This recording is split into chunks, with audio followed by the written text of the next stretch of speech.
We mean Levi, or more specifically, Moses, which is Levi, of course. And I chose him out of all the tribes of Israel to be my priest, to go up to my altar, to burn incense, to wear an ephod before me. And I gave to the house of your father all my offerings by fire from the people of Israel. Why then look with greedy eye at my sacrifice and offering, which I commanded, and honor your sons above me by fattening yourselves on the choicest parts of every offering of my people Israel? Therefore, Yahweh God of Israel declares, classic prophetic language, as we will see in the later classical prophets.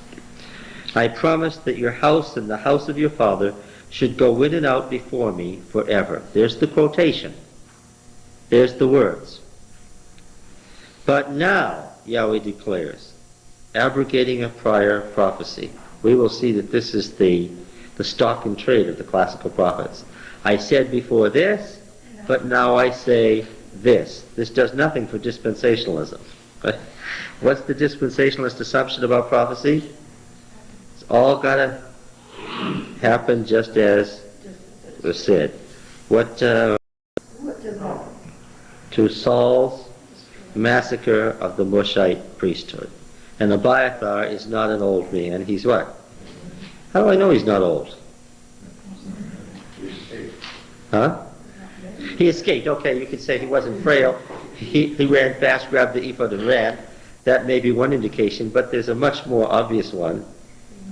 Well, he hadn't been the high priest. Yeah, he was not the high priest. His father was, but there's an even more obvious one. He's still high priest when Solomon takes the throne. Nearly 40 years later. What does that tell you? Or else he lived to be 150. Those are your options. We'll assume that he was just a young man. There will not be an old man in your house. This is the fulfillment of this warning. Then in distress you will look with envious eye on all the prosperity which shall be bestowed on Israel, and there shall not be an old man in your house forever. The man of whom I shall not cut off from my altar shall be spared, this has to be Abiathar, to weep out his eyes and grieve his heart, and all the increase of your house shall die by the sword of men. And this shall befall your two sons, Hophni and Phinehas, shall be a sign to you. Both of them shall die on the same day. And that's not a sign of disaster in his day. What? The fact that the two sons would die on the same day is a sign of the doom that's coming in the future. And I will raise up for myself a faithful priest. Now we've come ahead of where we are. This is a sweeping man of God, DTR 1's method of a sweeping overview. We're now peep beyond where we are, where we've studied to. And I will raise up a faithful priest who shall do according to what is in my heart and in my mind. Who's referred to here? Who's the faithful priest? Anyone? Oh, boy, are you missing the point. It's somebody in contrast to the house of Eli. This everybody should... Jeremiah was not a... Wait a minute. Jeremiah was not a priest, and he was of the house of Eli. Wrong on 2 points. Let's try again. Samuel has nothing to do with this prophecy. We're down now beyond the time of Abiathar. Samuel, by the time Abiathar is dead, has been dead for 100 years. This, of course, is Zadok. Who is the faithful priest who takes Abiathar's place? Zadok. Every one of you should know the answer. Tell me again the story when David becomes emperor of the high priesthood. When David becomes emperor, what's the deal on the high priesthood? He has 2. Why does he have 2? Because one's Aaronite, the other's Mushite. You could also have answered correctly another way by saying what? One's Israelite and the other's Judahite. Now, can you assume that in David's day there was any tension between the Mushite and Aaronite priesthood? They came together at this new temple. And this border city that belonged neither to the Israelite League nor the Judean League, right? Think there would have been any tension between these two ancient priesthoods that had struggled for hundreds of years? All right, how will it turn out? And I will raise up for myself a faithful priest who shall do according to what is in my heart and in my mind, and I will build for him a sure house. Wonder you if I'm just guessing? No, what do you think? As we read on in the narrative, will we find all this mentioned? Yes. Well, we explicitly have Zadok identified as the faithful priest. Yes. Absolutely. So any guesses about any other person are mere guesses. And everyone who's left in your house shall come to implore him for a piece of silver or a loaf of bread. Why? We don't know yet, but the Mushite priesthood is going to be dispossessed from priesthood itself, and therefore not have any way to make money. Put me, I pray you, in one of the priest's places, that I may eat a morsel of bread. Now this is going to refer to what happens in Josiah's day. Remember what happened? When he took over the northern kingdom, what did he do? He invited the remnants of the northern priesthood, what? To come back to Jerusalem. And what particular Mushite do we find there most dramatically in Josiah's day? Now you can say it. Jeremiah. Yes, okay. Is that clear in everybody's mind? We just took a fast 300-year sweep here. Is it? Any questions? This business. Now I skipped a phrase because this is intertwined with something else. Verse 35. I will raise up for myself a faithful priest who shall do according to what is in my heart and in my mind, and I will build him a sure house, meaning what? This priesthood will last how long? Forever.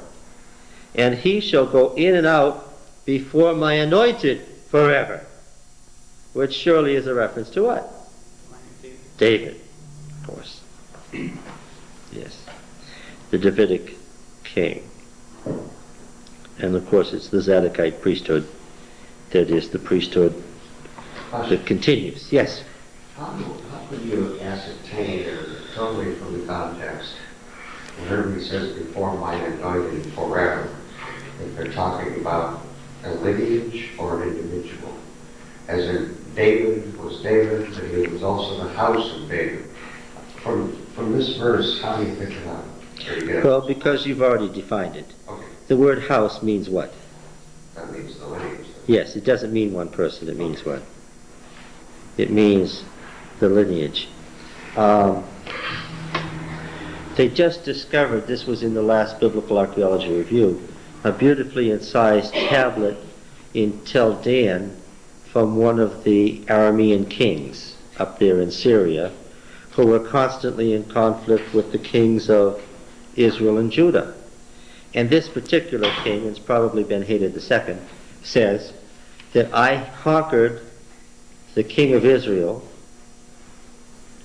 whom he identifies by the lineage of Omri, and at the same time he says he conquered the house of David. Okay? He means a particular king, but by overcoming that Judean king, what's he overcome? The house of David. Each of these kings was a representative of what? Of the whole deal. If you turn to Isaiah 7, for instance, the great prophet is going to meet the Judean king, one of the bad Judean kings, Ahaz. Verse 1, in the days of Ahaz, the son of Jotham, the son of Uzziah, king of Judah, Rezin, the king of Syria, and Pekah, the son of Remaliah, the king of Israel. So here in this case, Syria and Israel are in league against Judah. It came up to Jerusalem to wage war against it, but they could not conquer it. Verse 2 is the important verse here, Pete. When the house of David was told, Syria is in league with Ephraim, his heart and the heart of his people shook as the trees of the forest shake before the wind. The king is what? The king is an individual, but what else is he? He's the house of David. Yeah. So here, verse 35, I will raise up for myself a faithful priest, Zadok, an individual, who shall do according to what is in my heart and my mind, and I will build him a sure house, which is here a lineage of priests that continue in control of the Jerusalem temple. How long? Until the temple is destroyed, I suppose. Until the It's temple... forever, but it ends, doesn't it? Well, of course, the promise looked forward to the temple standing how long? Forever. As we read on in the Deuteronomic history, how long is the temple going to stand? Not forever. How long do you think it's going to stand? About 30 years. Well, how long would it stand in the promise? Forever. Forever. Yeah. Faithful priest, the house was to stand forever, and he shall go in and out before my anointed forever. How long was David's house to stand? Forever. And everyone who's left in your house.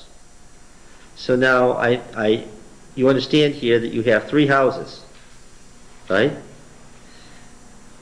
The house of Eli,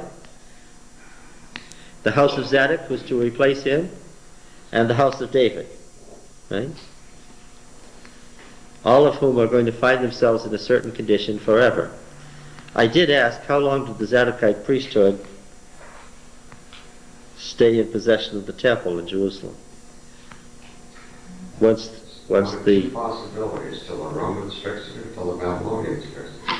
Well, but did they end with the Babylonians? Did the Zadokite priesthood end with the... You're asking it didn't. I don't know. Joshua's. The Sadducees were the high priests. Yeah, okay. Let me remind you again. Sadducees, okay. Sadducees in its Greek form is...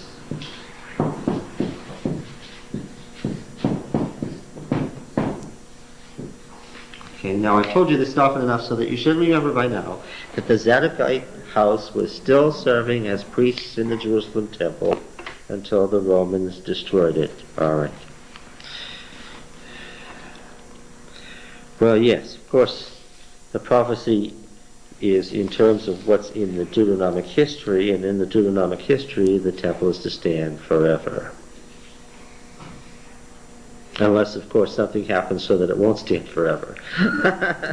Which is what the Deuteronomic history is about. Right, yes. But you have the way of shutting your mouth up and not saying everything. Yes, well, there's no sense in telling the end of the story before you study the beginning and middle. Was there more? Well, of course, there was the actual warning to Eli via Samuel in 1 Samuel 3:10. And Yahweh came and stood forth the theophany, beginning of prophecy, as at other times, Samuel, Samuel. And Samuel said, Speak, for thy servant hears. And Yahweh said to Samuel, Behold, I am about to do a thing in Israel, which the two ears of every one that hears it will tingle. On that day I will fulfill against Eli all that I have spoken concerning his house, from beginning to end. And I tell him that I am about to punish his house forever for the iniquity which he knew, because his sons were blaspheming God, and he did not restrain them. Therefore I swear to the house of Eli that the iniquity of Eli's house shall not be expiated by sacrifice or by offering forever. And then Samuel tells Eli about the destruction of his house, and Eli says, It's Yahweh, let him do what seems good to him. Yes? We were having some discussion earlier this afternoon about corporate repentance and stuff, but this whole idea of houses and the houses being punished and stuff is kind of a corporate idea. Oh, of course it is. It is absolutely a corporate idea. Those who say that there is such a thing as corporate repentance are absolutely correct. The Old Testament is full of it. So is the New Testament. May I remind you of the Jews in Romans 9 to 11? Yes. So So there is such a thing as a corporate responsibility. Now then, getting back, we were trying to recover from the massacre of the priesthood of Nob by Saul.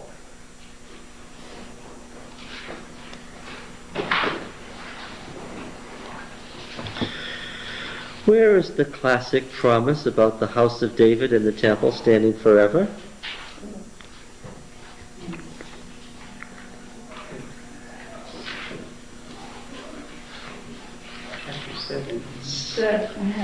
Chapter 7 of what? 2 Samuel 7. Boy,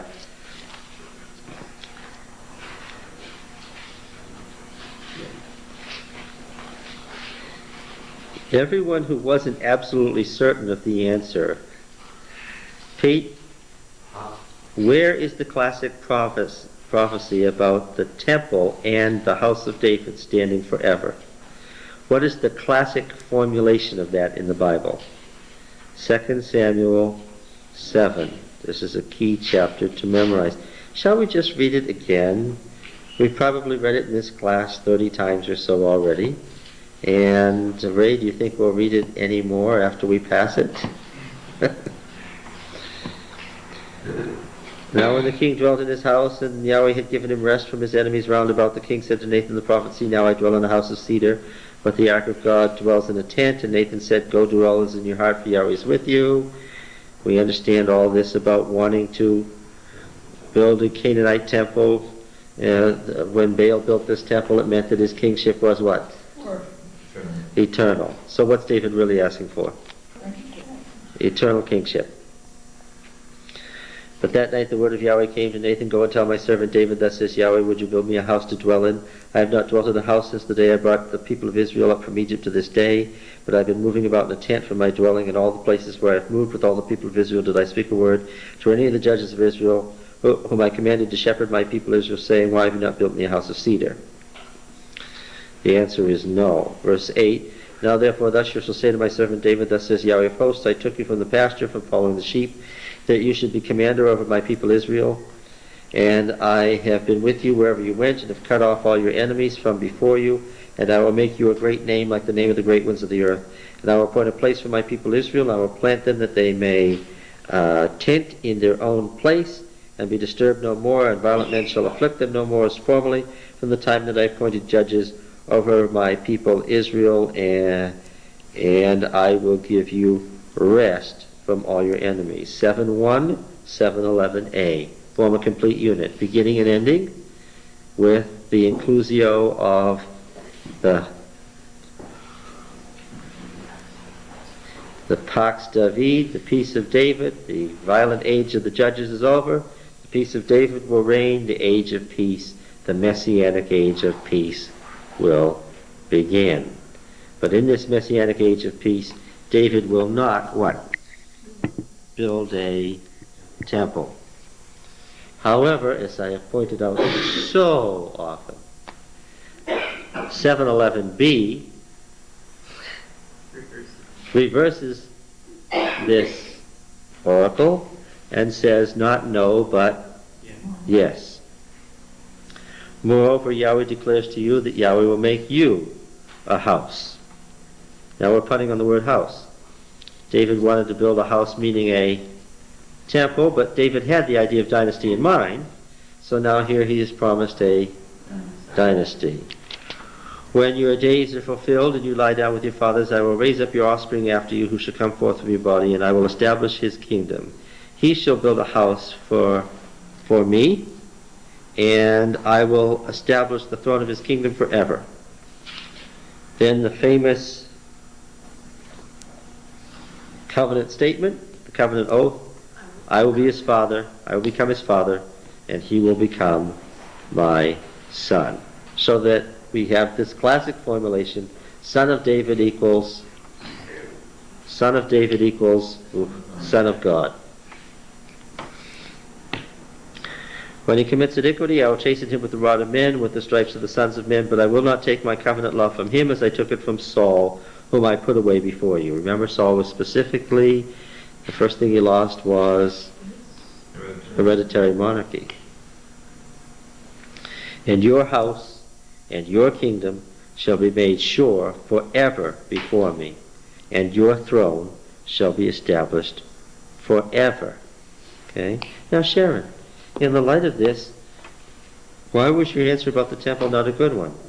How long do you think the temple will stand in this theology? Whatever. Well, we could look at 1 Kings 8. It doesn't. Well, we could look at 1 Kings 8, couldn't we? What happens in 1 Kings 8?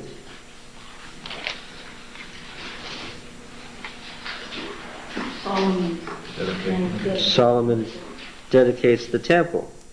And if you've read Solomon's speech about the dedication of the temple, what does Solomon say about this temple? I'm sure it says it'll last forever. Yes, of course. It says over and over again, if you read Solomon's 4, count them, 4 separate speeches, all of which are attributed to Solomon on that day, some of which are parallel and some of which disagree. We don't need to go through all that now. Every one of them says what? That the temple will stand how long? Forever. You understand that if that wasn't the official theology, then Jeremiah didn't have a problem.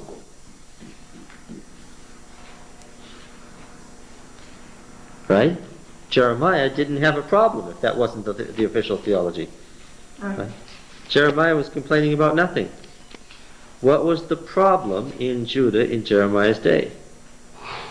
That was the official theology. That what? The kingdom, the temple, and the kingdom was to last forever. That the house of David and the house which was going to be built by David. Let me say it this way to you, Roy. The temple on Zion was the architectural symbol of what? Of the Davidic dynasty. And just as the Davidic dynasty would stand forever, so the temple would stand forever. There were these absolute promises of God that that was so. And I might add, there would be no point to writing the Deuteronomic history, but if all this work for nothing, a third of the Bible for nothing, probably occupied. How long did this take? 10 years to complete? Or more? 20 years perhaps? All of that for nothing? And it's, in a way, isn't that what is happening today in our church? Well, of course. Everything is assumed to be fixed. Yeah. Yes. I know what the true church is and so forth. Now, what was Jeremiah's problem? Jeremiah 7?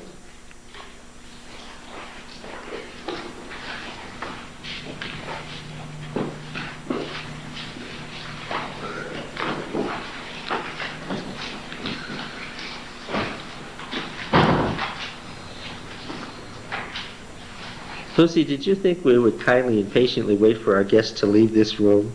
And that's why you came at 4:20? But no, we simply threw our guests out. Oh, I see. All right.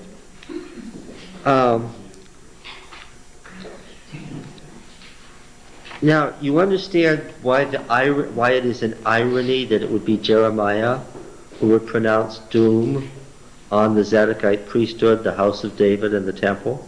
Why would that be ironic? He was the Mushite. He was the Mushite high priest, and by definition, what? He's the cursed one who doesn't have any role, can't be there, is of no significance. It is they who what? He's the dispossessed one, it is they who what? The shoreline who will stand forever. And so, Jeremiah, But then when the Deuteronomist, it never is what it seems. So that yes, the Deuteronomic history, of course, the Deuteronomic, he couldn't have an audience if he didn't start out agreeing with his audience that God's plan was what? That the house of David stand forever, that the temple stand forever, that the Zadokite house stand forever. Would anybody listen if he started off? In case you people think, is that a way to begin? No. He's tracing the history of how these things to develop to say, yes, it's right that what? That it's all supposed to, this is what God promised, you're absolutely right. I just want to call your attention to a few things that happened in the last 800 years that you should take note of. Let me just mention a thing or two.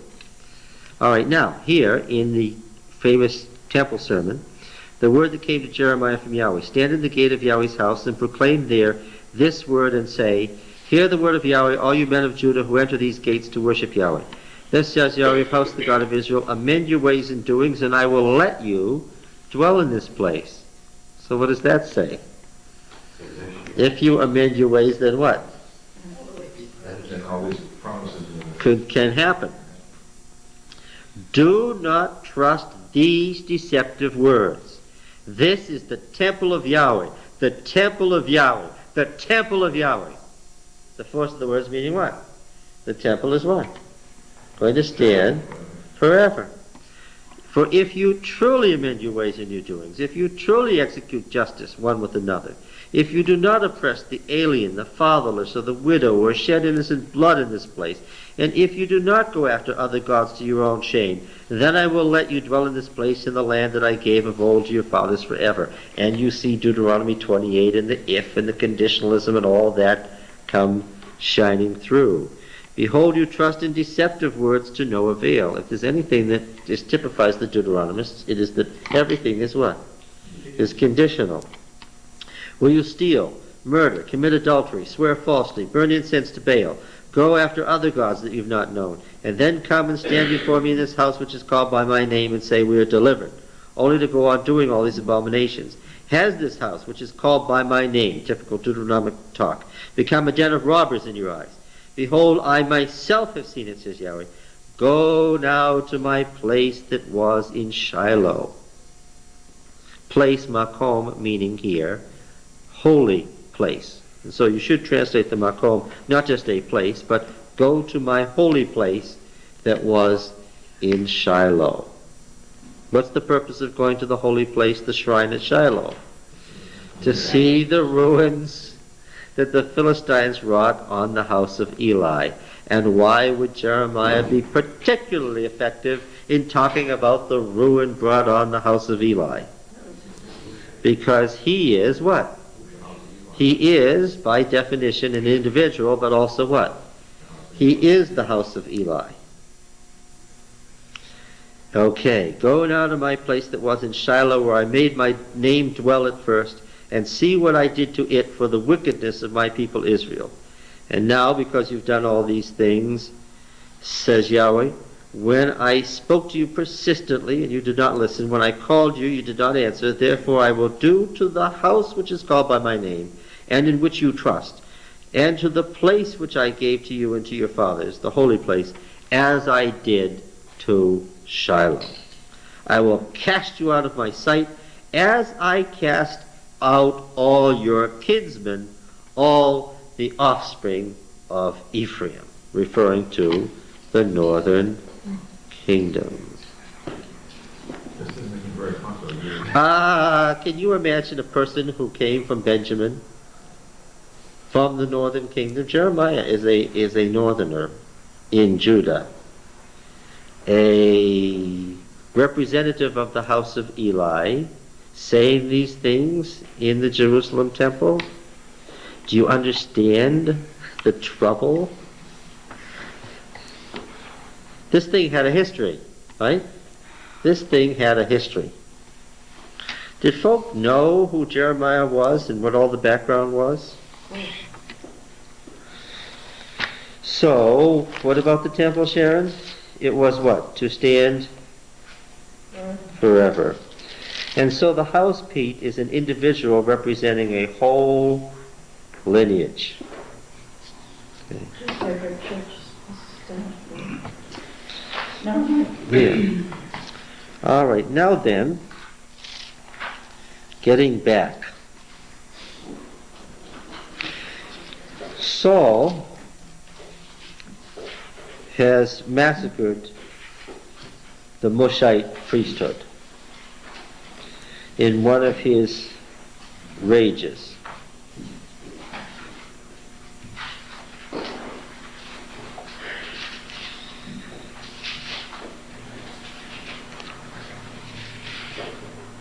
So we have this. Abiathar escapes to David. David says, I'm responsible for the souls of everyone in your father's house. And then we have a little unit in chapter 23, verses 1 to 5, which stands unto itself. How do I know it stands unto itself? Because it begins, once upon a time, and it ends, and they all lived happily ever after. And being really shrewd, I know that once upon a time is the beginning, and they all lived happily ever after is the end. And also when I read verse 6, I read the formal introduction of a story. Read verse 6 with me. When Abiathar, the son of Ahimelech, fled to David to Keilah. What is that? Huh? A beginning.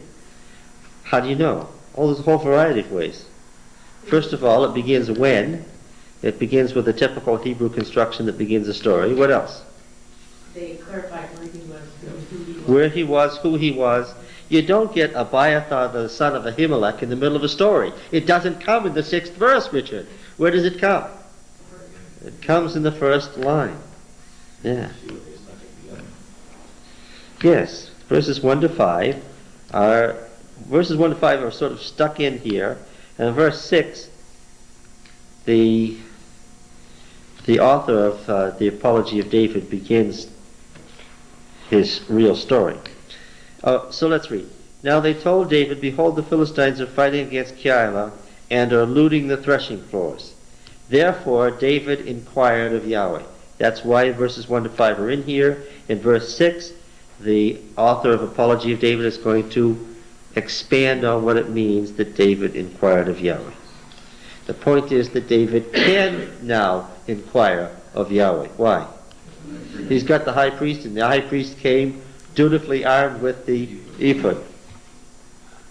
I suppose if if Abiathar had shown up just with himself and without the ephod, David would have sent him back to Saul, or else made him go back and get it. The ephod is the key, right? And that's why it's so important.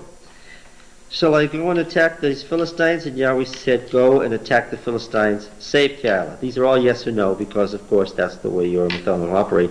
But David's men said to him, look, we're afraid here in Judah. How much less if we go to Keilah? That's the end. All the other words are corruptions. The contrast is between Judah and Keilah. They do not want to go into Philistine territory to attack the Philistines. David inquired of Yahweh again. Oh, wait a minute. I thought it was a Judean town. What? Oh yes. There's this whole area of Judean settlement that in the lower coastal plain, the Shephelah, that the Philistines control. All right? We've seen that in their expansion. Arise, go down. He inquired again in verse 4, just to make sure. Yahweh said, arise, go down to Keilah, for I will give the Philistines in your hand. And David and his men went to Keilah, and they fought with the Philistines and brought away their cattle and made a great slaughter among them. Thus David delivered the inhabitants of Keilah. The end. Where would such a little story have come from? Where were stories like this saved? Kids were right. Huh? No. Where would this has certainly existed orally. Where did it come from? Give me a place. It's not hard to figure out where it came from. Huh? What temple? With Jerusalem. Well, there isn't any temple in Jerusalem. The people of Keilah, of course. And where would they have deposited such a record? Well, with their storyteller. Have I not gotten it across that these villages had storytellers whose official business it was to retain the records of the area? Oral histories again. Let me remind you again. Where were the modern studies for the last 200 years done of oral histories? In North Africa, where it was still the method till the mid-20th century to retain records that way. And when they wrote them down, they deposited them in their local shrine. The temple in Jerusalem you're telling me about. Is there any temple in Jerusalem when this happens? No. Okay. Now, here's where the story begins. When Abiathar the son of Ahimelech fled to David, now some words are missing in the corrupt Masoretic text. When Abiathar the son of Ahimelech fled to David, he went down with him to Keilah.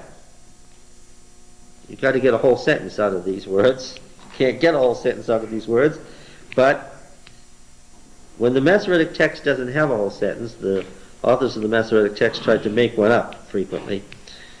When Abiathar the son of Ahimelech fled to David, he went down with him to Keilah with the ephod in his hand. Now it was told Saul that David had come to Keilah, and Saul said, God has shut him into my grasp, for he has enclosed himself by entering a town with gates and bars. Saul thinks this is wonderful, and Saul summoned all the army to war. This is overkill. Keilah's a little town. Saul summoned all the army. Did you notice that detail? What are we talking about here? So instructions only for the tribal levy.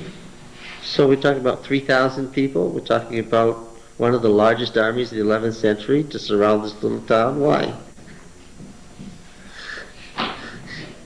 Town's a couple of acres.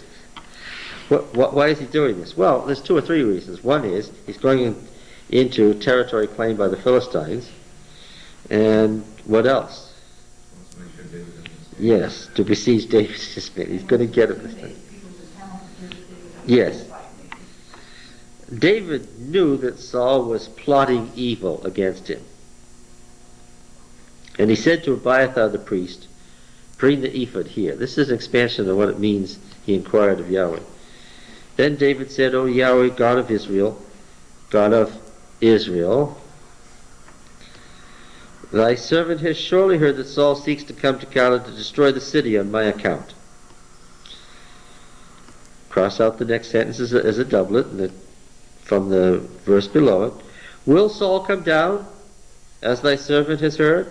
O Yahweh, God of Israel, I beseech thee, tell thy servant. And Yahweh said, he will come down, yes. Then David said, will the men of Keilah, you see this was copied in verse 11a by accident, will the men of Keilah surrender me and my men to the hand of Saul? Yahweh said, yes, they will surrender you. And David and his men, who were about 600, what has happened? The last time we heard about this, what? It's gotten what? Arose and departed from Keilah, and they went wherever they determined to go. When Saul was, this is this Poloni, Almoni thing, it's such and such, wherever. And Saul was told that David had escaped from Keilah. He gave up the expedition.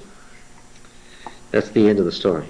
I'm surprised they didn't unburden the town. Give it contentment. Yes, that's true. Okay. Now, a new story begins. Now David remained in the strongholds in the wilderness, in the hill country of the wilderness of Ziph. This is the wilderness of Judea. And Saul sought him every day, but God did not give him into his hand. David was afraid because Saul had come out to seek his life. David was in the wilderness of Ziph at Horosh, and Jonathan, Saul's son, rose and went to David at Horosh and strengthened his hand in God. He said, fear not, for the hand of Saul my father shall not find you. You shall be king over Israel, and I shall be next to you. Saul my father also knows this. And the 2 of them made a covenant before Yahweh. David remained at Horosh, and Jonathan went home. Well, we have these frequent statements about David and Jonathan's covenant. I don't agree at all with Picard that these inserts are from DTR 1. Yes, they refer to events beyond the story of the apology of David, but who's got the vested interest in repeating constantly about this covenant between Jonathan and David? The author of Apology of David has a vested interest in that. He takes the pre-existing oral story and keeps inserting stories about Jonathan and David. It's he who wants to emphasize that David's legal right to the throne already pre-exists the elder's election because it was handed to him by Jonathan. That Jonathan had the right to name a co-regent successor, and he named David, not one of his brothers. Not one of his brothers. Specifically, not the brother that we know as Mephibosheth, right? Or Ishbosheth, this man of shame. Verse 19 begins the real story, Roy. Now some Ziphites went up to Saul at Gibeah. This is the real beginning of the story. What was going on before was an insert. Now I want you to notice this. Some Ziphites went up to Saul at Gibeah, saying, "Does not David hide among us in the strongholds of Horosh on the hill of Hachilah, which is south of Jeshimon?" That's the beginning of the story. I want you to read 26:1 with me. Chapter 26, verse 1.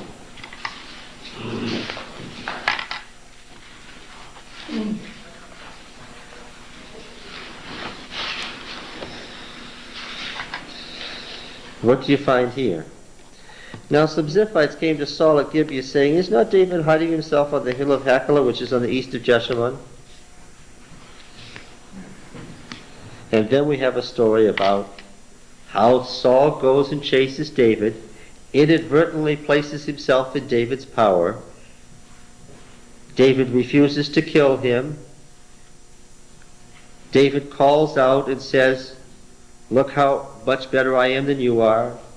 Saul collapses in misery at David's goodness and promises that David will be king.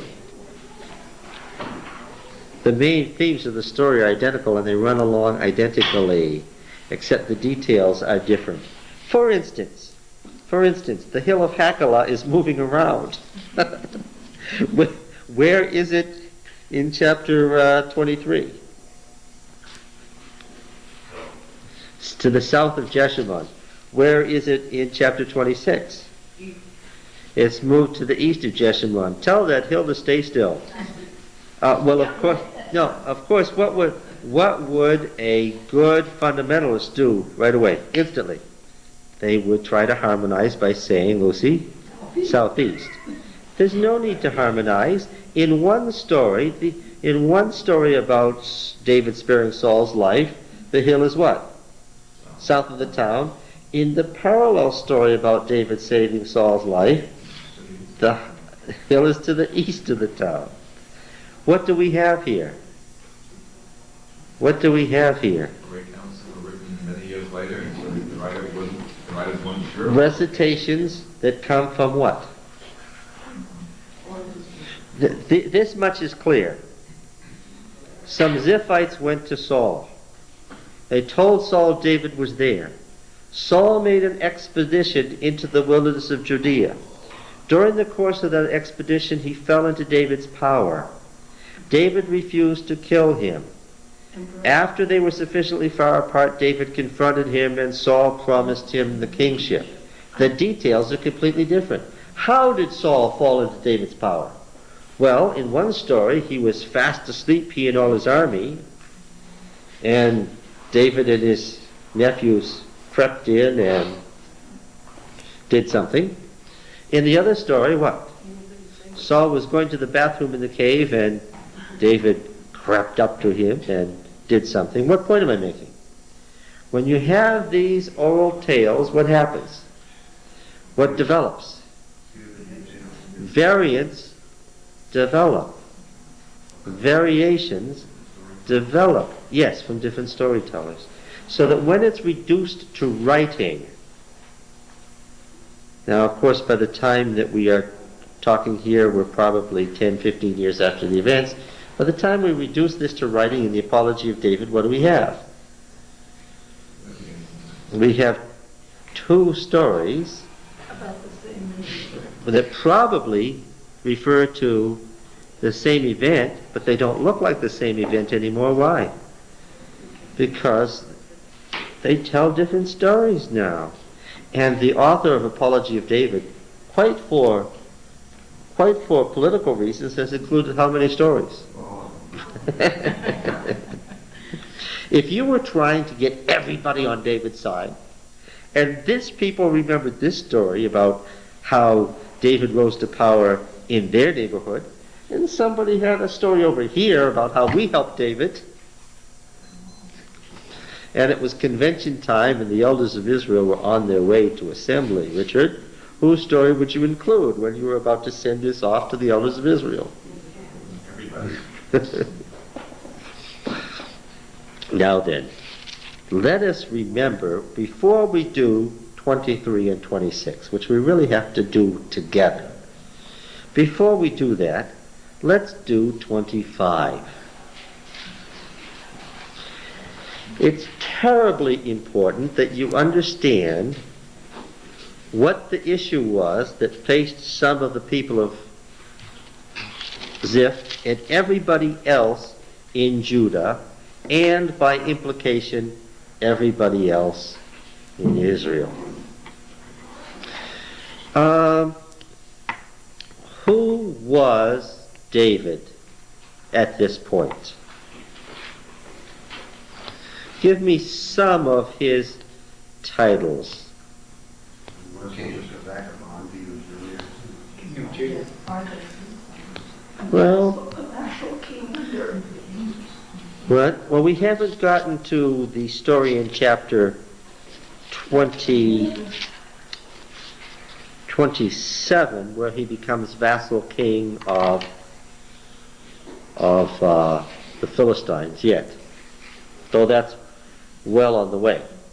He's already made an aborted attempt, we have been told, to become vassal king of Philistia. I don't know who's being more noisy, Dawn and Lucy, or somebody over there. David was warlord of North Judah. Is that much clear? He was son-in-law to the king of Israel and had been commander of the army of Israel. He had made an attempt to become vassal to Philistia, and he has made a covenant with the king of Moab. What's David doing? Now in chapter 25, we said this was a wisdom story. This is a wisdom story. Now, why was Judah always more susceptible earlier to wisdom literature than Israel? It came out of Egypt. That's the right answer. Then why was Judah more susceptible to wisdom literature than Israel? Much closer. The roads are flat. The mountains, which are very high and steep in the north, gradually flatten out and become more shallow as we go south to the southern desert. And the roads run straight to Egypt. We found about this wise man of Tekoa, Amos. We saw the wise woman from Tekoa who came and told David this story when his cousin Joab hired the wise woman. Wisdom was a tradition in Judah already. We'll find out. We haven't found it out yet, though we looked at it very carefully. We haven't really looked at the book of Ruth thoroughly yet. We're going to go back and look at Ruth as a piece of wisdom literature. Okay? The wise woman and the fool. Right? The wise woman and the fool is part and parcel of wisdom literature, isn't it? And again, the wisdom literature is to tell the courtier and the children of the royal family how to advance at court, how to advance in life, how to act before the king. Right?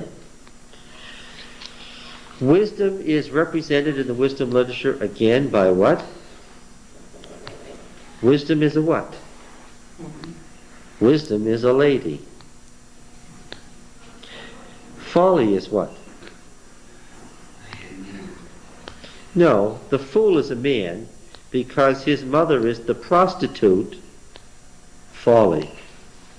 Folly is a woman, only she's a prostitute. Wisdom is the great lady who emanated from God, who is the consort of God. Okay? What's the female deity in Israel? Read it. What is it? Well, Proverbs 8. Proverbs 8. This is all real tough stuff here. Folks, we've been down these roads many times. The Bible wasn't written yesterday. First, Proverbs 8:22.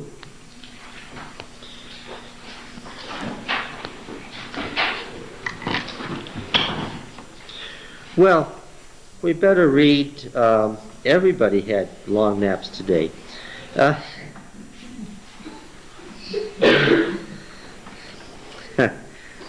Does not wisdom call? Does not understanding raise her voice? On the heights, beside the roads, on the side paths, she takes her stand. Beside the gates of the town, at the entrance to the portal, she cries aloud, "To you, O men, I call, and my cry is to the sons of men. O simpletons, learn prudence. O fools, pay attention. Hear, for I will speak of noble things." Who's speaking, Richard? Wisdom, Who is what? the lady. A lady. And now notice what she says of herself in verse 22. Yahweh created me at the beginning of his work, the first of his acts of old. Ages ago I was set up, at the first, before the beginnings of the earth. What do the Jehovah's Witnesses do with that? This is, well, they make it Christ and say, they take 22 from its context. When there were no depths, I was brought forth. When there were no springs abounding with water, before the mountains had been shaped, before the hills I was brought forth. Before he had made the earth with its fields, or the first dust of the world. You understand that in the ancient cosmogony, there was first just water. And what rose out of the water? The sacred mountain, the first peak, rose, right? Before the sacred mountain was formed, before there were even depths of water, there was what? God created Lady Wisdom. And Lady Wisdom was frequently worshipped as the Divine Mother in Israel. We find this bowl from Kuntal Ashurud, dedicated, sacred to Yahweh and to his consort, in the feminine form, and to his female consort. Okay? If Yahweh was a male deity, what was his female equivalent? Wisdom. And so there were images to wisdom, and there was worship of wisdom as the female form of God. Okay? Okay, occasionally we'll find Yahweh in the feminine form. All right? The Divine Mother, the Madonna in ancient Israel was Lady Wisdom. When you pictured the Divine Mother, okay, it wasn't Mary, it was what? It was wisdom.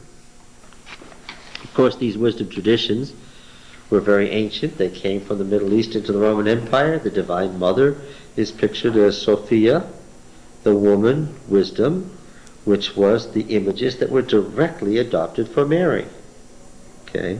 So there's kind of a history to Mary as the Divine Mother, the wise. Yes. Yes, what does it say? The song is on. It's caught the right roots. When I find myself in times of trouble, Mother Mary comes to me speaking words of wisdom. Yes, okay. All right, now, when there were no depths, I was brought forth. When there were no springs abounding with water, before the mountains had been shaped, or before the sacred hill, I was brought forth. Before he had made the earth with its fields, or the first of the dust of the world. When he established the heavens, I was there. When he drew the circle on the face of the deep, this circle is where the earth's going to be. when he made firm the skies above, when he established the fountains of the deep, when he assigned to the sea its limits so that the waters might not transgress his command, when he marked out the foundations of the earth, then I was beside him like a master workman, and I was daily his delight, rejoicing before him always, rejoicing in his inhabited world, and delighting in the sons of men. The physical creation is the result of God's wisdom. This isn't a new idea, right? We look at all the things in the natural world and we say, look at how ingenious God is. Meaning God is wise. Yes. Okay? And on earth, what's the counterpart of Lady Wisdom on earth? The wise woman. Proverbs ends where it ends deliberately. Right? The wise woman of 31:10 in the acrostic poem in Proverbs 31. A good wife is a terrible translation. An Eshet Chayil, a woman of life, a woman of strength, a woman of wisdom, a woman like Ruth, who's called Eshet Chayil. She is an example of the wise woman. She's the earthly equivalent of the Divine Mother, Richard. She's the earthly equivalent of the Divine Mother.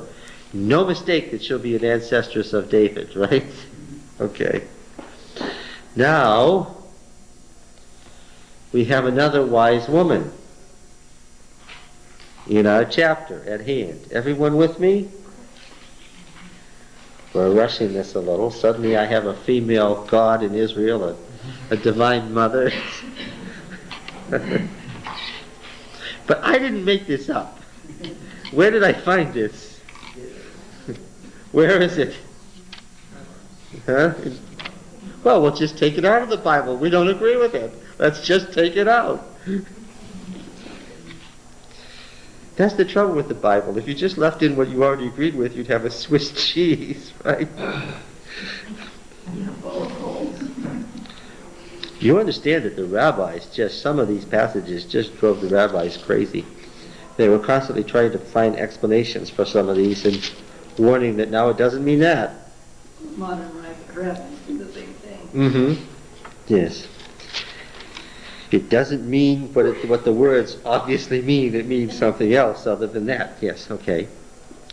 If only the Israelites had worshipped wisdom often enough so that a lot of the remnants of their worship of wisdom have showed up in the dirt, we would be maybe a little dubious about this Bible passage. But what? The stuff keeps coming out of the ground, so what do we know? Yeah, there was widespread worship of the female deity wisdom as the consort of Yahweh in ancient Israel and Judah. Now I'm sure that our prophets, right, the people who wrote our Bible, our canon, did they like this tendency toward worship of Lady Wisdom?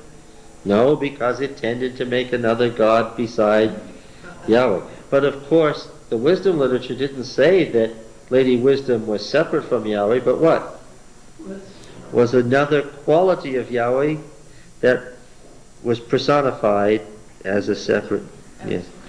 Boy, if you got to the idea that qualities of Yahweh could be personified as persons, you might get all sorts of things. You might get Christianity. Once again, that's the opposite, male and female. Yes, sure. Wouldn't it seem strange if there were no female images of God in the ancient world? Well, here we have another one of those wisdom passages. We have a fool, and we have a wise man, and we have a king. It's the king figure, right? We have all the elements that we need for a good wisdom story. And not only does it make for a great wisdom story, doubtless created at the court of David in Hebron, but the author of the Apology of David has incorporated it into the Apology to send off to the elders of Israel because it forms an important element to why David should be king of Israel.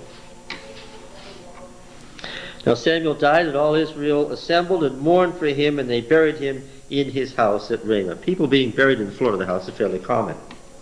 Find lots of burials in the house. They do that. And Sarah, when Pedro took him to his mother's house, he said that there were two of his brothers that had died that they had buried right there. Buried right there, yes. In many cultures, the dead are buried close by in the house or as part of the house, extension of the house. Then David rose and went down to the wilderness of Paran. Now, do you remember the wilderness of Paran from the Exodus story? It's the southern Judean desert just blends into the northern Sinai Peninsula.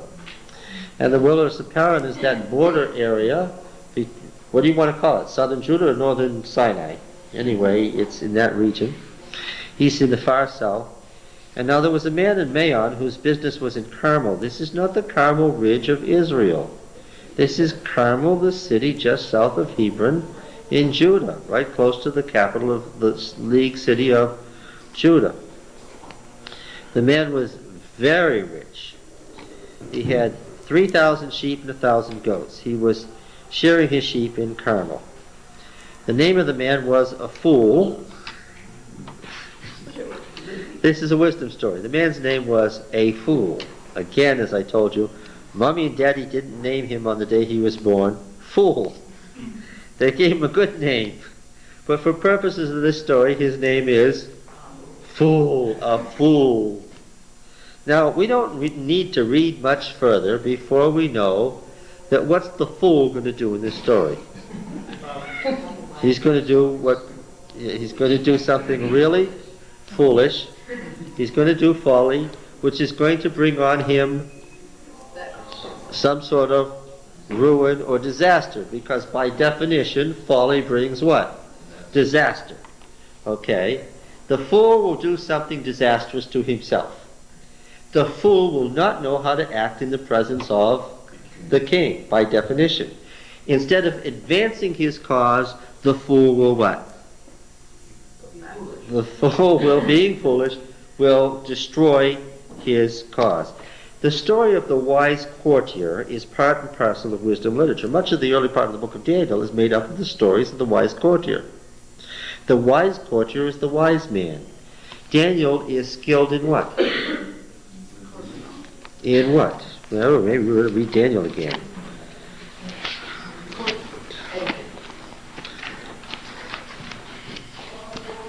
Well, he can't be good at court etiquette unless what?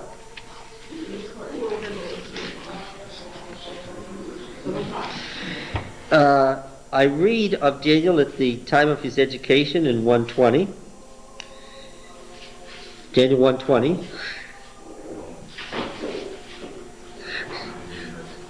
Okay, read with her.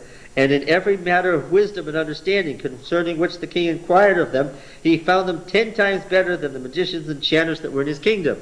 Daniel is by definition what? He is the paragon of wisdom. I need read no further. Then I'm going to find out that courtiers around Daniel and Daniel are going to take certain actions. Their actions are going to be what? Foolish, and his actions are what? Going to be wise. By definition. I need read no further. I recognize this kind of literature. Daniel is the very definition of what?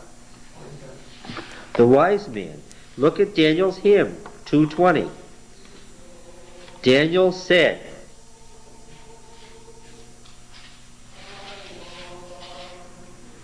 Can you read it? Blessed be the name of God forever and ever, to whom belong wisdom and might. He changes times and seasons. He removes kings and sets up kings. He gives wisdom to the wise man. Daniel's got the secret. He already is what? The wise man, and so, it doesn't seem right. Because he's the wise man, what? He gets wisdom and knowledge to those who have understanding. All right. So, what does he say of himself? Verse 23. To thee, O God of my fathers, I give thanks and praise, for thou hast given me wisdom and chayil, which is one of those great wisdom words. I've got greater power, life force, strength than the people around me. I'm a wise man. Daniel says, thank you for making me a wise man and making me even wiser. And then he says to the king, verse 27, no wise man, enchanter, magician, or astrologer can show to the king the mysteries which the king has asked. But there is a God in heaven who reveals mysteries, and he has made known to the king Nebuchadnezzar what will be in the latter days. Your dream and the visions of your head are these. To you, O king, as you lay in bed, came thoughts of what would be hereafter, and he who reveals mysteries made known to you what is to be. But as for me, this is a wise man speaking. This is a wise man speaking. But as for me, not because of any wisdom that I have, more than all the living, has this mystery been revealed to me. When he's just said what? It's precisely because what? I'm wise that I get wiser. And of course, a wise man knows how to act in front of the king. The wise man says, humbly and courteously, I'm not wiser than all the rest of the mankind living, when the statement means what? I'm the wisest man you're ever going to meet. Yes. But the wise courtier always knows what? How to act in the presence of the king. Okay? Also 5, 11, and 12. Okay, what do we find there?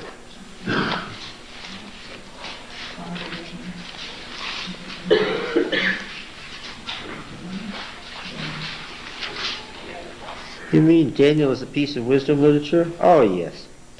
This one.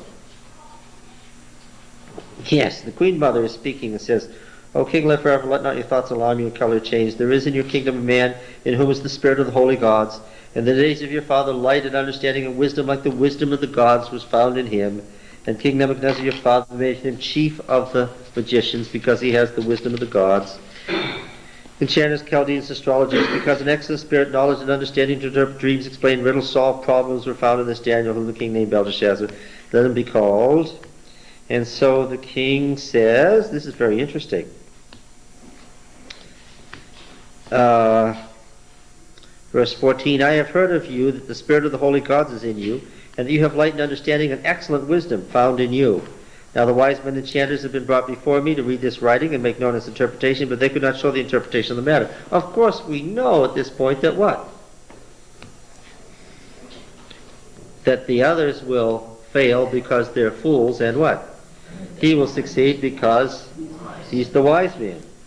But I have heard that you can give interpretation to solve problems. Now, if you can read the writing and make known to me its interpretation, you shall be clothed with purple and have the chain of gold around your neck and be the third ruler in the kingdom. Now, the wise courtier always knows how to act in the presence of the king. And it's very interesting that he already, without having been told what the problem is, knows how to act. He knows this king is done for. He has no use for this king. And in striking contrast to the usual deference that a wise courtier should show to the king, he says, let your gifts be for yourself and give your rewards to another. This is what? In terms of ancient Eastern talk, this is what? Huh? Is this the way that one would speak to the king? No. But what do we know? If the wise courtier addresses him this way, then what? He's doomed. The opening sentence. We don't need to read the rest of it. We already know if the wise courtier speaks this way to the king is doomed. Yes. Hey, Pete, we found out something about the book of Daniel today. Getting back. Getting back.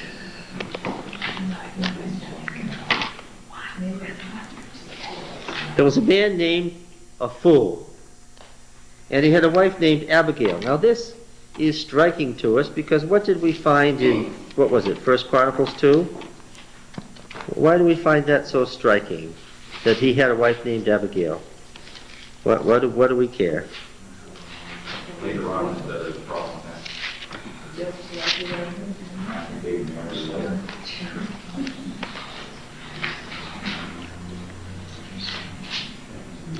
I read this in 1 Chronicles 2. I put this up on the board. I read, beginning at verse 11, mentioning, or verse 10, Ram was the father of Amminadab. Amminadab was the father of Nahshon, the prince of the sons of Judah. Nahshon was the prince of the sons of Judah at what time? Relate it in time frame. When was this Nahshon alive? Nahshon the prince. During the Exodus. Thank you. Did you write that somewhere, or did you just remember it? Yes.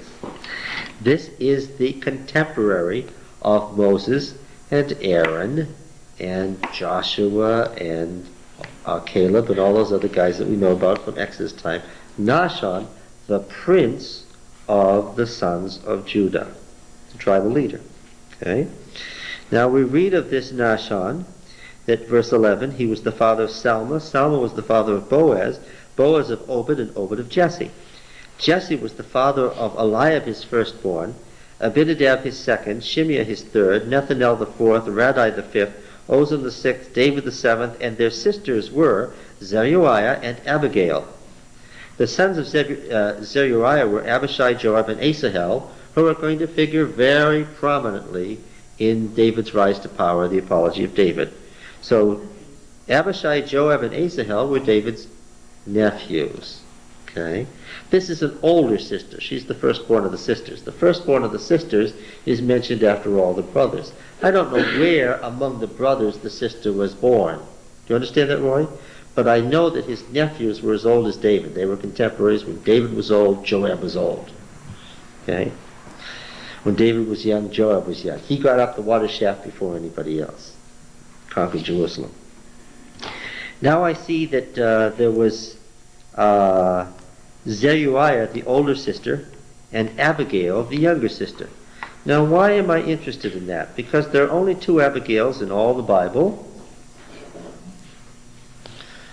One is David's sister and the other is David's wife. Is there only one Abigail in the Bible? Well, we're going to find out something interesting. Abigail bore Amasa, and the father of Amasa was Jether the Ishmaelite. Just relate. Well, yeah. We see the same thing in 2 Samuel where it doesn't say Ishmaelite. It says Israelite.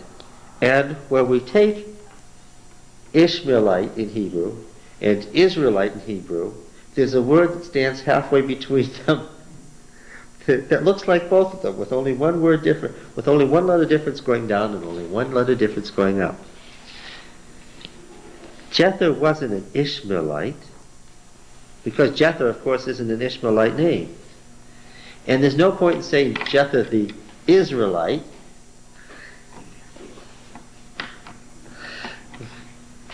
Yeah. He was a Yisraelite. Jezreel was the town, the district that Hebron was in. Okay. Now that's very important. Why? Because if Hebron is here,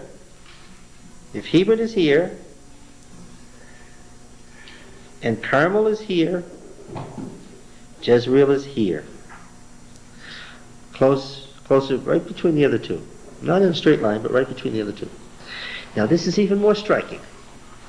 David's sister, Abigail,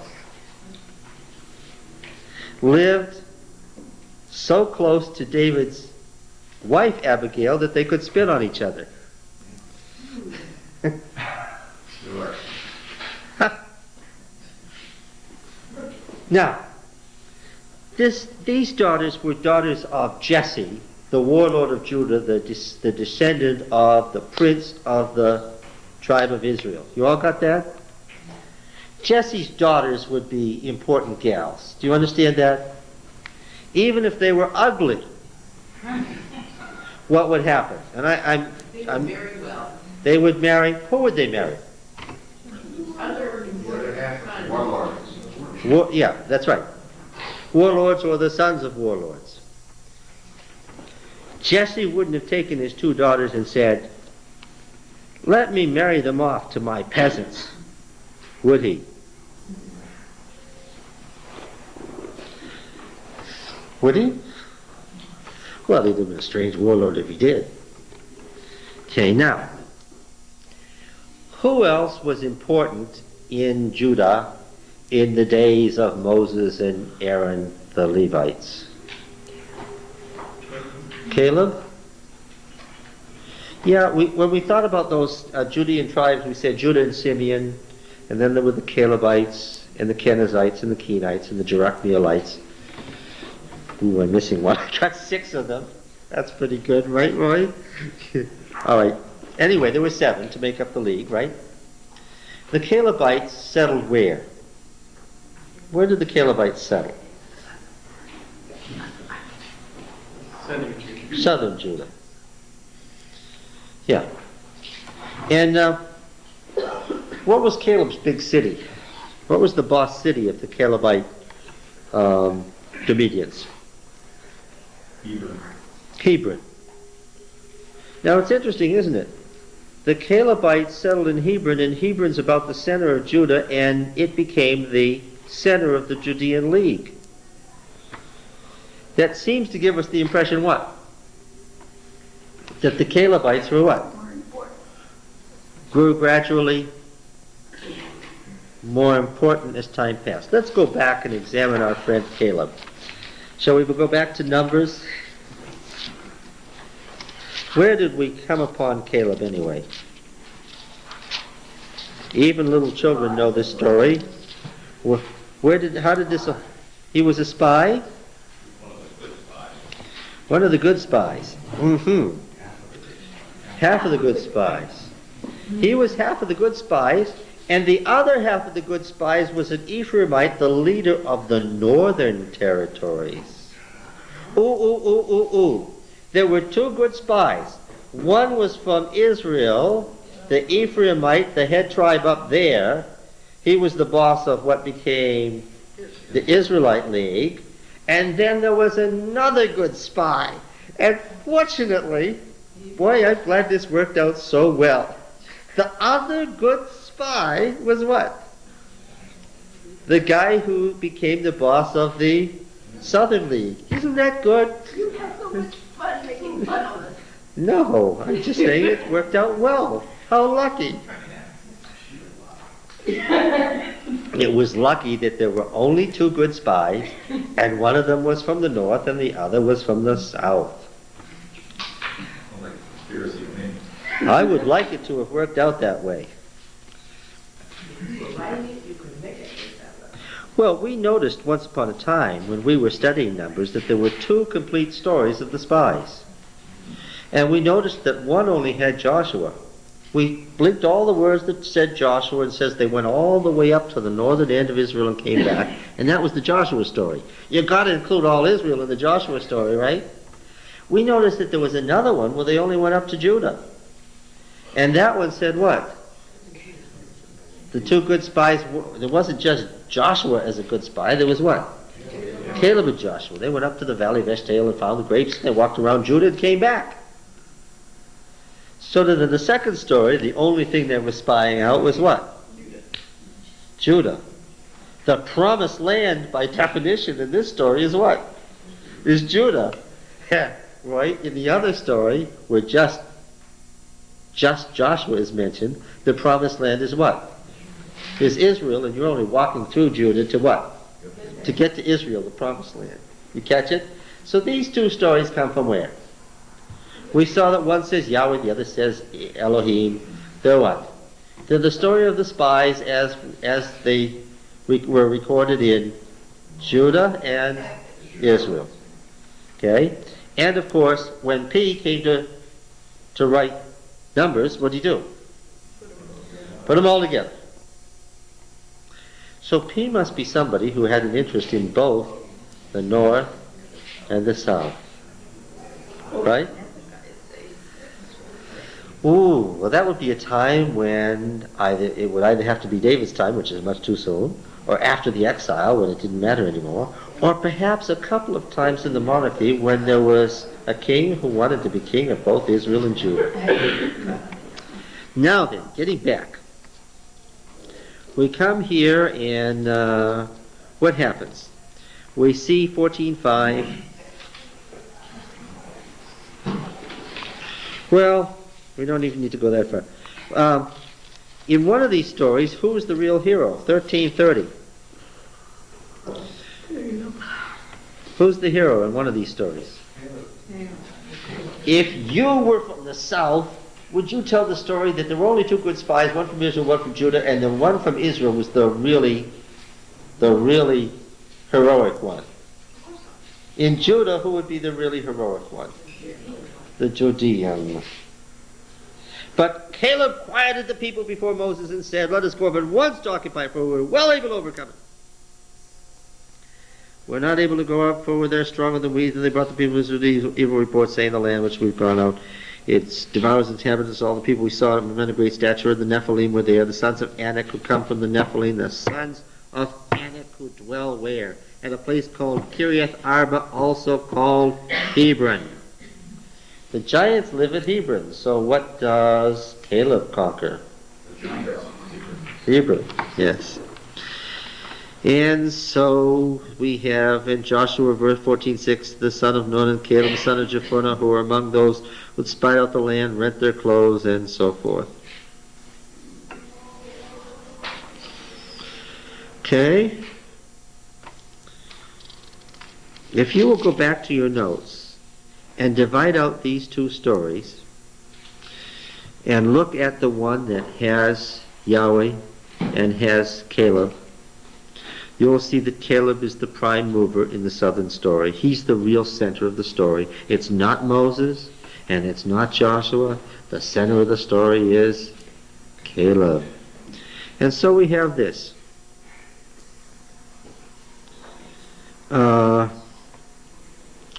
Verse 26 and 27. And Yahweh said to Moses and Aaron, how long shall this wicked congregation murmur against me? I have heard the murmurings of the people of Israel which they murmur against me. Say to them, as I live, says Yahweh, when you have said in my hearing, what you have said in my hearing, I will do to you. Your dead bodies shall fall in this wilderness, and of all your numbered from 20 years old and upward. And that drags in the matter of the census, for which the book of Numbers is named. All right, if we're going to drag in the census, and for which the book of Numbers is named, I'm going to go read about the census. But for the moment, I want to see what he says. From 20 years old and upward, who have murmured against me, not one shall come into the land where I swore that I would make you dwell, except Caleb the son of Jephunneh and Joshua the son of Nun. But your little ones, who you said would become a prey, I will bring in, and they shall know the land which you have despised, know by experience. But as for you, your dead bodies shall fall in this wilderness. And your children shall be shepherds in the wilderness 40 years, and you shall suffer for your faithfulness until the last of your dead bodies lies in the wilderness, according to the number of the days in which you spied out the land, 40 days. For every day a year you shall bear your iniquity, 40 years, and you shall know my displeasure. And I, Yahweh, have spoken. Surely this I will do to all this wicked congregation that are gathered together against me. In this wilderness they shall come to a full end, and there they shall die. And the men whom Moses sent to spy out the land, who returned and made the evil all the congregation to murmur against him by bringing an evil report of the land, the men who brought up an evil report of the land died by plague before Yahweh. But Joshua the son of Nun and Caleb the son of Jephunneh remained alive, of those men who went to spy out the land. You see the two endings? In one ending, Joshua and Caleb. In the other ending, Caleb and Joshua. Which is the southern one?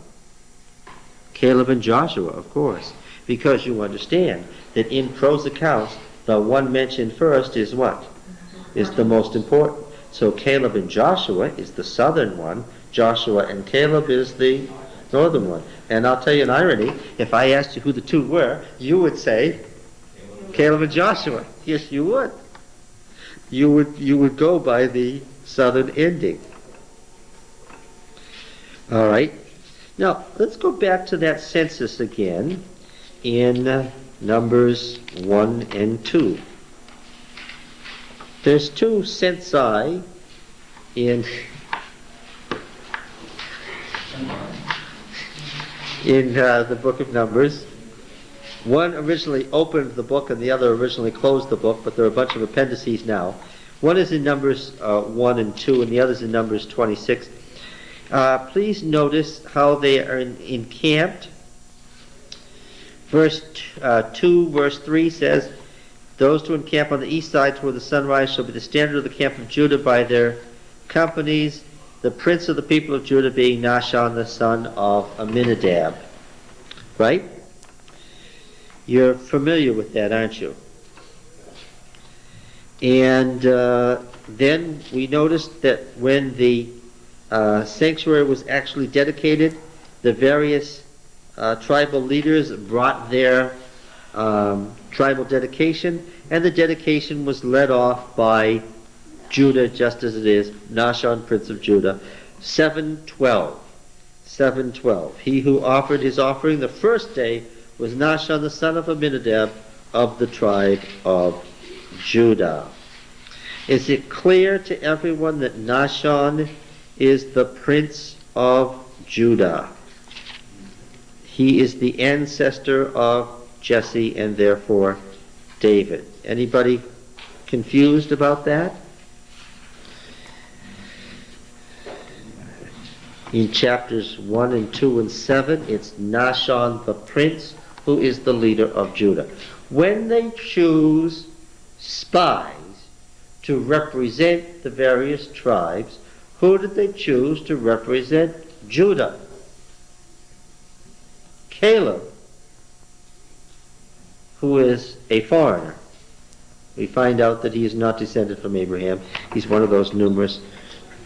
Who did they choose to represent Judah? Caleb. I would have expected Nahshon or his son. Are you with me?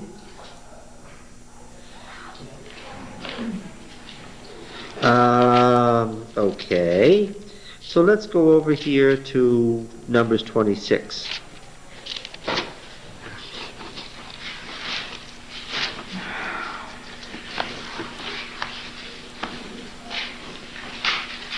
Okay.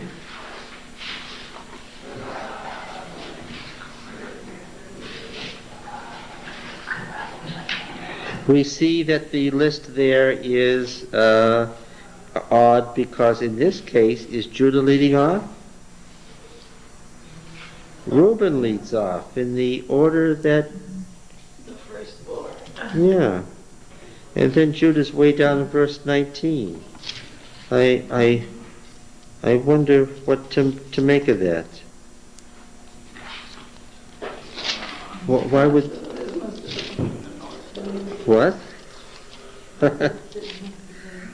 So you have a suggestion, do you? Why don't you make your suggestion louder?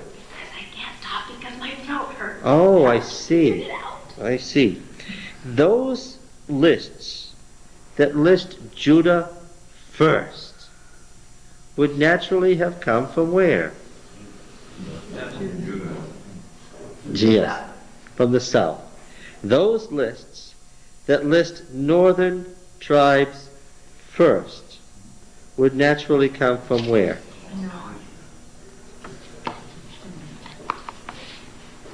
Huh? The north. Now, I want you to notice Numbers 34.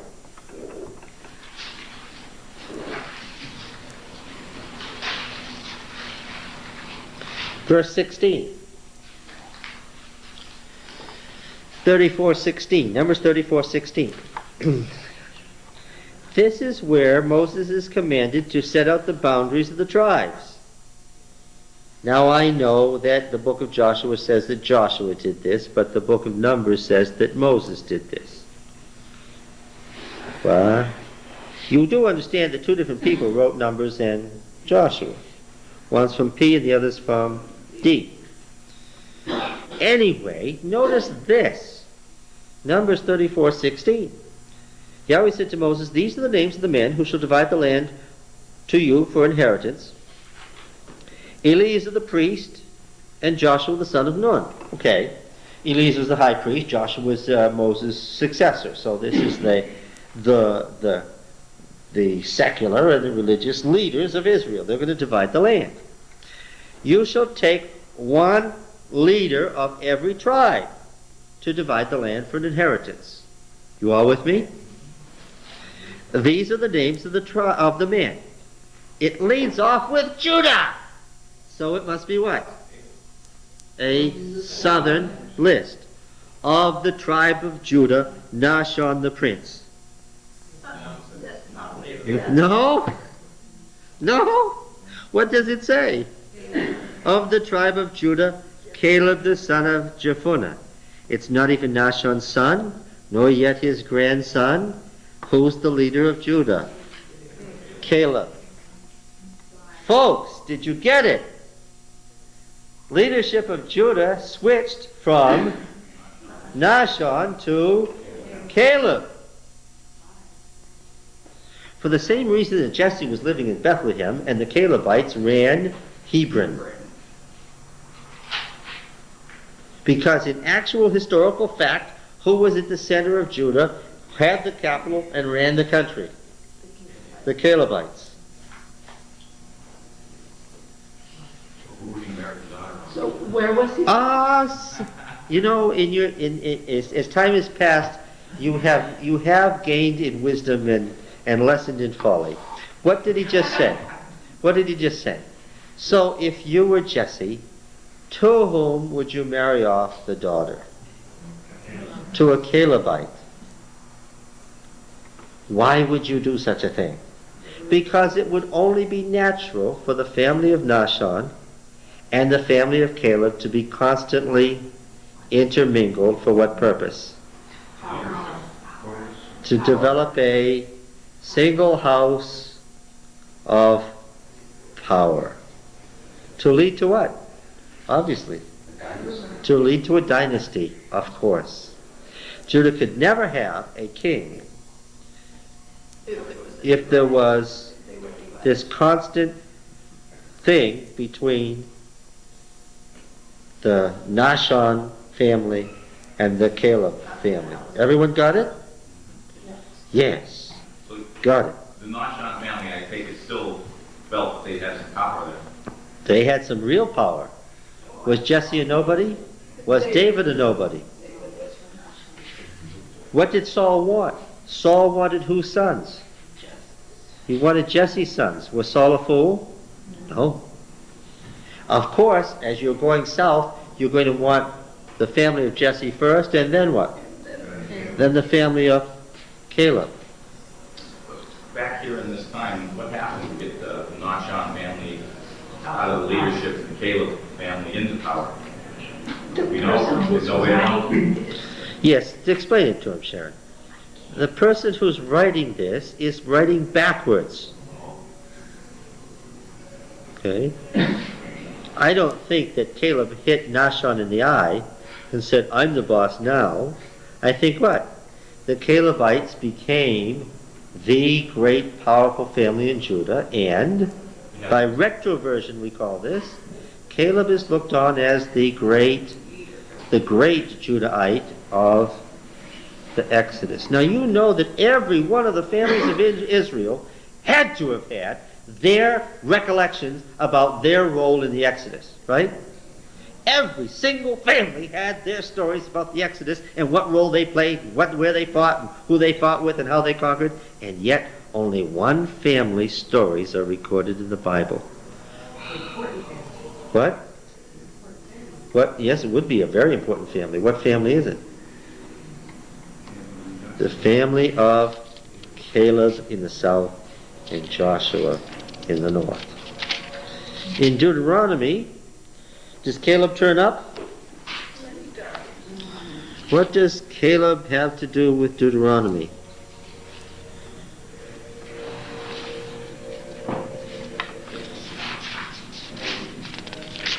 Well, how far do we get into Deuteronomy before we find out about this? How about Deuteronomy chapter 1?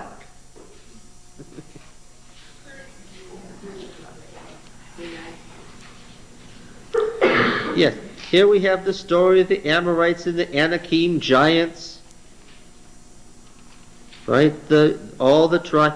Do you see how long this thing in chapter 1 is about the spies? And which story does it follow? They went up to the valley of Eshcol with the grapes. Which story does it follow? The northern story or the southern story? The southern story. Verse 34 reads, And Yahweh heard your words and was angered, and he swore, not one of these evil men of this generation shall see the good land which I swore to your fathers, except Caleb the son of Jephunneh, he shall see it, and to him and to his children I will give the land upon which he has trodden, because he has wholly followed Yahweh. Yahweh was very angry with me on this account and said, you shall not enter there. Joshua the son of Nun, who stands before you, shall enter. Encourage him, for he shall call Israel to inherit it. In this story, Joshua is not even one of the spies. He goes in as Moses' successor. Caleb alone goes in as the one who wholly followed Yahweh. Joshua was supposed to be encouraged. Joshua needs to be encouraged to go in. In this story, who is the hero of the Exodus? Caleb. And this is the northern writing. Yes, but a northerner writing in Judah under the Judean king who is styling himself king of Judah and Israel. You understand there were only 4 kings who did that. 5 kings. Saul, David, Solomon, Hezekiah, and Josiah. Those are your only choices. Okay. Oh, everybody's having fun with this, I see. Yeah, that's good. That's good. Now then, does Caleb turn up again? Oh yes, of course he does. And how about at the end of Deuteronomy?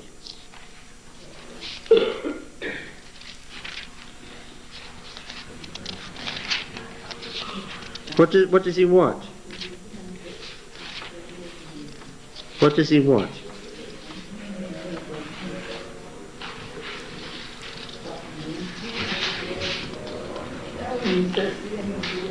Can you find it? Verse 44. Chapter what? Chapter 32? You say?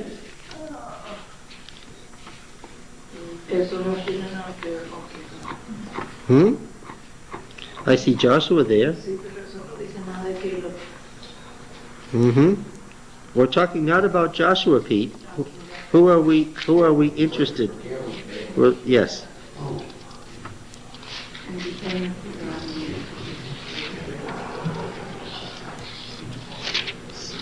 Anybody got another mention of Caleb?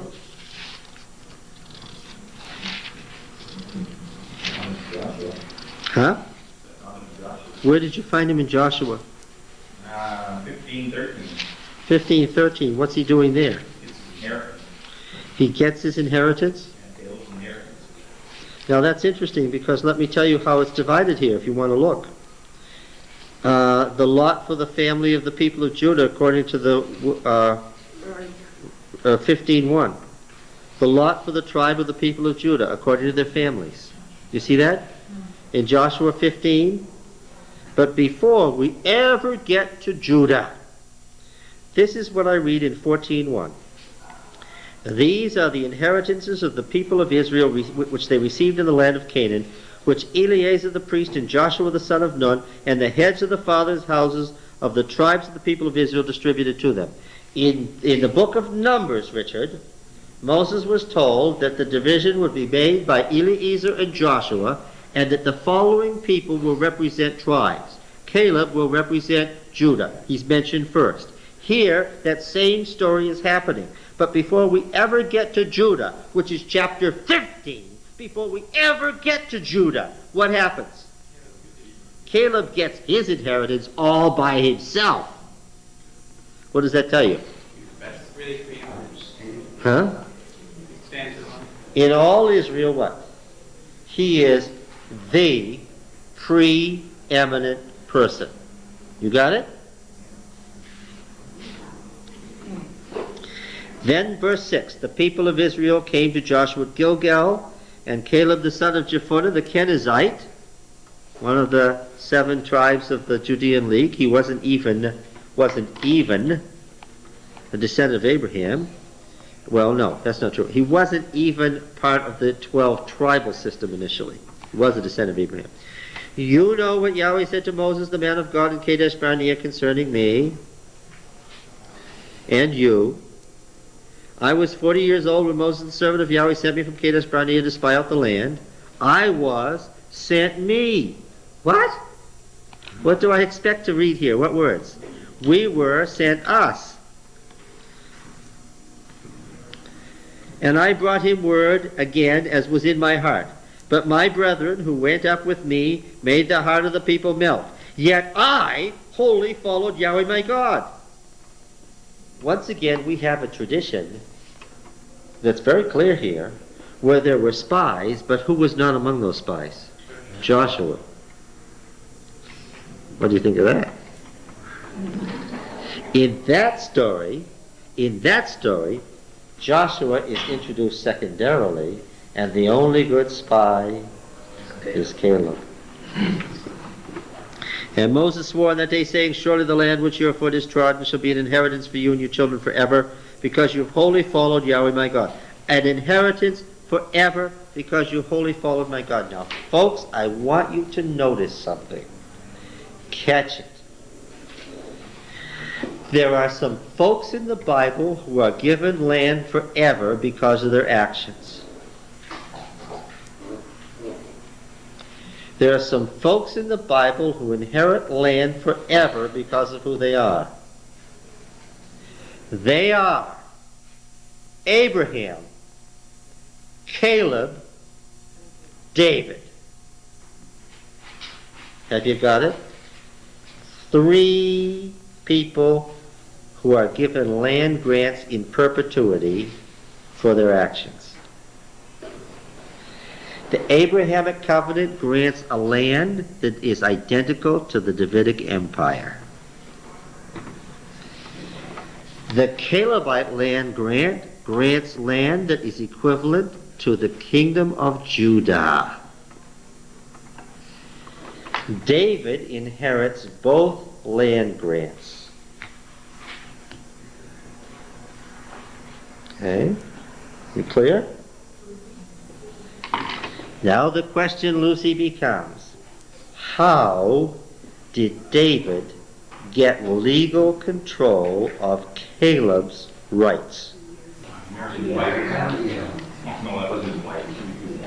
He married his sister. We know, and I have pointed out to you many times, to marry the dead person's wife, or Saul wasn't even dead, to marry the political rival's wife is what? Is to gain control of his land. In this case, the land grant in perpetuity. What would happen if a descendant of Nahshon and a descendant of Caleb could get rights to both their lands? That person, by definition, would be what? Would be king of Judah. And if such a thing happened, the king of Judah would automatically, by definition, be rival to the king of Israel. The one thing that Saul couldn't happen was to have his kingdom fall apart by being rent by the Judean League setting up a rival monarchy. Now, what would happen if David, walking away with Saul's wife and with a signed covenant from David's heir that he is king of Israel, were to take this and manipulate his way into kingship of Judah? He would bid fair to become what? King of, at once, Judah and Israel. Just for the count, you said David's there. Isn't what you said? Saul's there. Saul's heir, yes. If he walked away with a piece of paper that said he was legitimately and legally Saul's heir, and heir of Caleb and heir of Nahshon, he could become king of Israel and Judah at once and thereby the most powerful king of his day. And therefore the mention of those two wives all the time, because that's what made him. Yeah, so the two wives become the key, because one is the wife of Saul, and the other is the wife of that fool who said to him, there are many people breaking away from their masters today. Now get it. David had broken away from Saul, had pledged himself loyalty to the king of Philistia, but what? Was already breaking away from him. And he owed loyalty to what? To the fool, but what? His statement now, your young men are shearing sheep and my young men are with them. And you will want to give me what my men need. This is the richest man in Judah. And David has an army of 600. What's David asking for? He wants to become vassal to this man as well as to the king of Philistia. And this fool reads it as rebellion. And so because he's a fool and doesn't know how to act in the presence of the king, he says what? Forget it. And because she's the wise woman, what? She knows how to act. She gives provisions for the whole army. Then he finds out what has happened and what? He's terrorized, has a stroke, and dies the death of a fool. Conveniently, leaving David with what? With another wife and what? The throne of Judah. Now, folks like the Ziphites have a terrible, terrible problem. And what is it? Legally, David is what? He's their king. But also because the deal that the elders of Judah had made with Saul, what? David is king, but Saul is king. Now, in every room, in every city, there were people doing what? Saying what? Was it on fall? Saul. Was this much of a problem? And did the problem stop at the border of Judah? Were there folks in Israel who saw David becoming king of Judah who said, he was good. He wouldn't kill the priests of Nob. He wouldn't massacre the Gibeonites. He wouldn't threaten to kill his own son. And not only that, I'm sure they knew about the covenant, or was that something not known and that's why this was written? Well, if it wasn't known, then the Apology of David was kind of dumb. Because the author of the Apology of David keeps inserting these long speeches from Jonathan. If he made that up out of whole cloth, what would the intended recipients have said? Where did you get this nonsense? And you think you're going to convince us with this? Unless Jonathan's attitude had been widely known, and unless the secret covenants that he's revealing didn't seem perfectly plausible to the intended recipients. As yes, that was exactly Jonathan's attitude. We believe that the story you're telling us is true. So in 1 Samuel 25, a lot is going on. One of the things that's happening is that Caleb's inheritance is what? Is transferring itself to David. Now, how explicit is it in Joshua about Caleb's inheritance? And now we know why Caleb is so preeminent and his holdings are so important that we're going to talk about his holdings before we talk about all of Israel. Nobody, not even Judah, are we going to talk about until what? Until we talk about Caleb. So what's the deal with Caleb? All right. Then Joshua, verse 14:13, Joshua blessed him and gave Hebron to Caleb the son of Jephunneh for an inheritance. And what is Hebron? Capital city of Judah. So Hebron became the inheritance of Caleb the son of Jephunneh the Kenizzite to this day, because he wholly followed Yahweh the God of Israel. And the name of Hebron formerly was Kiriath Arba. This Arba was the greatest man among the giants. And the land had rest from war. Did David take Which is- war rules, or is that priest that hadn't married before?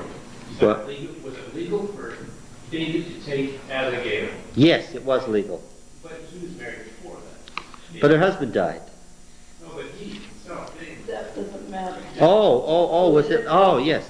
No, David had a wife already, yes. What's the precedence? The precedence is Abraham. Okay, are we done now with Caleb? Are we finished with Caleb? No? Is there more about Caleb? Yes. What about Joshua? I mean Judges, the next book. What about Judges? Judges 1? What's this all about? Let's see. And the men of Judah fought, 1:8, against Jerusalem and took it. The men of Judah fought against Jerusalem and took it. Hey, do you see what's going on? And then from there they went against the inhabitants of Debir. The name of Debir was Kiriath-Sepher. And verse 12, Caleb said, he who attacks Kiriath-Sepher and takes it, I will give to him Achsah my wife, and Othniel the son of Kenaz, who happens to be the first judge. Oh, all of this is fitting together. Inherited from Caleb. All right. And what did she get? When she came, she urged him to ask her father for a field, verse 14, and she alighted from her ass, the ass, which is the animal that the kings of Judah ride on. Are you catching all this? And Caleb said to her, what do you want? She said, give me a present. Since you set me in the southern desert, give me springs of water. And Caleb gave her the upper and lower springs of the desert, so that whoever inherits Caleb's land also inherits the water rights. Got it? Is this clear to everybody? These details are incredibly important in the light of what? Subsequent events in the light of Caleb's stuff passing to David. All right, more on this next time.